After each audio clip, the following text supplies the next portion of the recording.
आज आपण अगदी मोकळा मोकळा रव्याचा उपमा कसा करतात ते बघू। त्यासाठी एका कढईमध्ये अगदी मंद आचेवर 1 वाटी रवा छान भाजून घ्या आणि वेगळ्या भांड्यात काढून ठेवा।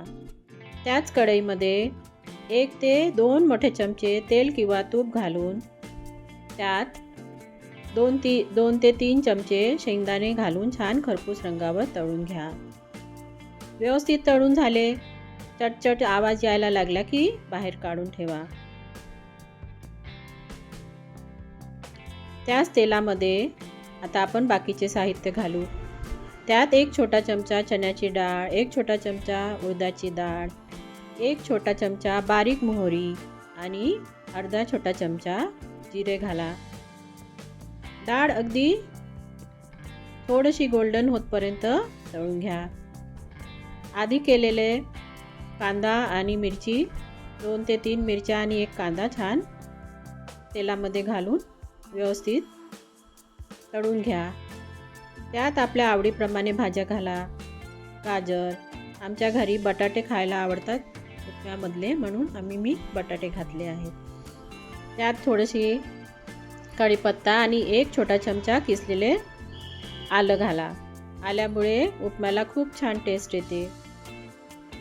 व्यवस्थित झाकून मऊ होतपर्यंत बटाटे शिजवून घ्या। त्यात 2 आधीच घालायच्या होत्या लाल मिरच्या, पण नंतर घातल्या। व्यवस्थित तळून घ्या। चवीप्रमाणे मीठ घाला, थोडीशी कोथिंबीर घाला आणि 1 छोटा चमचा तूप घाला।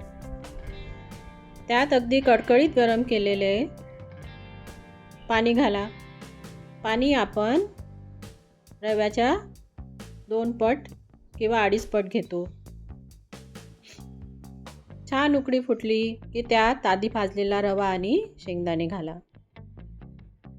गुठळा होणार नाही याची काळजी घ्या। चमच्यानी सारखे हलवत राहा।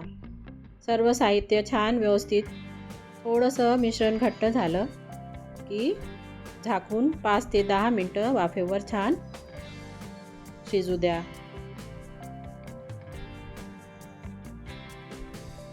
सर्व साहित्य खूप छान शिजलेले आहे। रवा उपमा तयार झाला आहे। त्यासाठी थोडंसं तूप आणि अगदी थोडीशी कोथिंबीर घाला आणि पुन्हा थोडा वेळ 2 ते 3 मिनिटं वाफ काढून घ्या। मी एका भांड्यामध्ये थोडंसं तूप गरम करून त्यात 4-5 काजूचे तुकडे घातलेले आहेत, ते पण घाला। उपम्याची चव खूप छान होते। असा हा उपमा तुम्ही एकदा तयार करून बघा।